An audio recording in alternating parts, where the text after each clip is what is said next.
Iran ने ऐलान किया है कि जब तक अमेरिका से समझौता फाइनल नहीं हो जाता तब तक वो अपने परमाणु अड्डों में किसी को जांच नहीं करने देगा। इससे बढ़ के अमेरिका ने धमकी दी है कि अगर ईरान ने होर्मुज में टोल वसूली की तो बातचीत फौरन बंद कर दी जाएगी। इधर खाड़ी देशों में अमेरिका ईरान समझौते से खलबली मची हुई है क्योंकि ईरान के पास मिसाइल फायर पावर बढ़ाने का लाइसेंस ट्रंप ने रद्द कर दिया है। ऐसे में ईरान जल्द ऑपरेशन जंबो लॉन्च करने की तैयारी में है, जिसके निशाने पर 12 दुश्मन देश बताए जा रहे हैं। रिपोर्ट देखिए।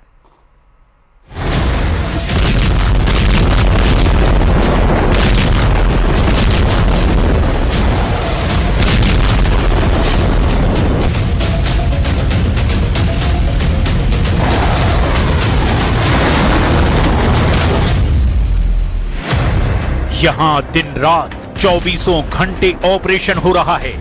तस्वीरें इसकी गवाह हैं। इजराइल ने युद्ध जारी रखा है। लेबनान और गाजा दहल रहे हैं, लेकिन इजराइल जितने बम फोड़ रहा है, ट्रंप का ग्राफ डाउन हो रहा है। 36 देशों में हुए सर्वे में ट्रंप को भरोसे के लायक नहीं माना गया है। 36 देशों ने ईरान से कहा ट्रंप भरोसे के लायक नहीं है।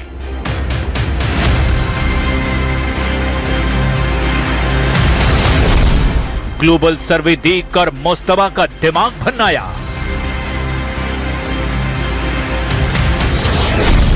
ईरान की धमकी, वसूलेंगे टोल, जो करना है कर लो। युद्ध हो गया, सीज फायर हो गया और फिर समझौते पर दस्तखत भी हो गए, लेकिन अमेरिका ईरान के बीच रत्ती भर भरोसा नहीं। दोनों तरफ डाउट ही डाउट है। ईरान का दावा है हॉर्मुज में टोल वसूला जाएगा। अमेरिका कह रहा है कोई टोल नहीं ले सकता। ईरान कह रहा है अपने एटमी प्रोग्राम को बंद नहीं करेगा। अमेरिका कह रहा है ईरान के परमाणु प्रोग्राम का खात्मा होगा। इससे अलग इजराइल अभी भी वॉर मोड में है। इजराइल हमले बंद नहीं कर रहा है। इजराइल ने तो ऐलान कर दिया है कि लेबनान से 1 इंच पीछे हटना भी उसे मंजूर नहीं है। צה"ל נערך בקו ואנחנו לא נסוגים. הודענו שבכל מקרה אנחנו לא נסוגים, ונכון לרגע הזה, וזה הישג מדיני, אין דרישה אמריקאית מישראל לסגת מלבנון. ट्रंप ने युद्ध रोकने के लिए ईरान की हर शर्त मान ली है। उन्होंने ईरान को हर्जाना देने, मिसाइलें बनाने, एटमी ईंधन बनाने का लाइसेंस दे दिया है। लेकिन ट्रंप के इस कदम से खाड़ी देशों में खौफ और बढ़ गया है, क्योंकि ईरान ने दुश्मनों से बदला लेने का वायदा कर रखा है। ईरान जो कहता है वो करता भी है। 39 दिनों का युद्ध ट्रेलर है। 12 देशों से असली युद्ध है। ईरान का ऑपरेशन खैबर शुरू।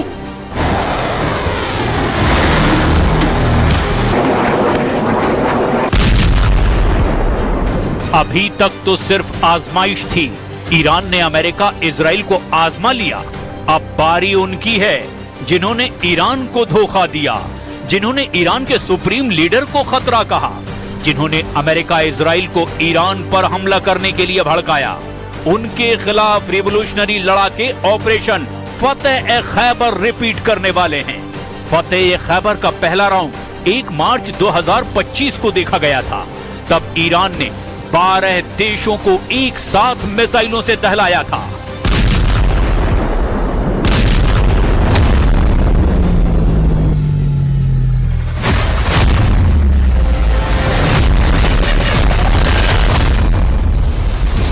कुवैत, कतर, संयुक्त अरब अमीरात, बहरीन, जॉर्डन, इराक, सऊदी अरब, सीरिया, ओमान और तुर्की के साथ ईरान की मिसाइलों का तांडव इजराइल ने भी देखा था। इतना ही नहीं, ट्रंप को चौंकाते हुए ईरान ने साइप्रस को भी रॉकेट की मार से दहला दिया था।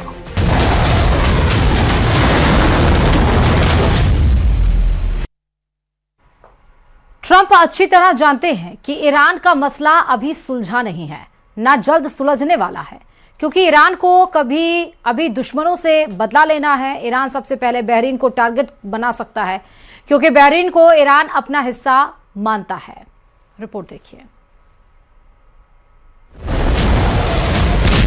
ईरान का थ्रेट लेवल बढ़ने के बाद अमेरिका एक्शन में आ गया है। अमेरिकी विदेश मंत्री मार्को रूबियो खाड़ी देशों में तूफानी दौरा शुरू कर चुके हैं। रूबियो ने दावा किया कि अमेरिका अपने सहयोगियों की सिक्योरिटी की गारंटी लेगा। हालांकि उन्होंने ईरान के खतरे को खारिज नहीं किया है। रूबियो मानते हैं कि अमेरिका एक गलती करेगा तो खाड़ी में बारूद फटने लगेगा।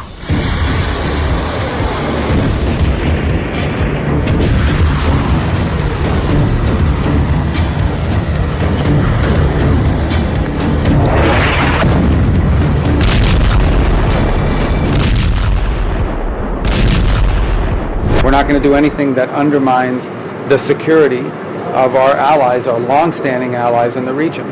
So I think that's something that our partners believe when we say, because we're doing it. Marco Rubio संयुक्त अरब अमीरात, कुवैत और बहरीन का तूफानी दौरा कर रहे हैं। रूबियो का कहना है कि ईरान अगर हॉर्मुज में टोल वसूली का प्लान बना रहा है तो समझौता वार्ता फौरन कैंसिल कर दी जाएगी। उधर ट्रंप ने नेटो चीफ मार्क रूटे को जमकर फटकार लगाई है। ट्रंप ने खाड़ी देश में नेटो के समर्थन न मिलने का दुखड़ा फिर रोया है। उन्होंने रूटे से कहा कि नेटो को अब अपनी लॉयल्टी साबित करनी होगी। But I just want loyalty. You know, we're so loyal to them. We're always fighting for them. We have thousands of troops all over Europe.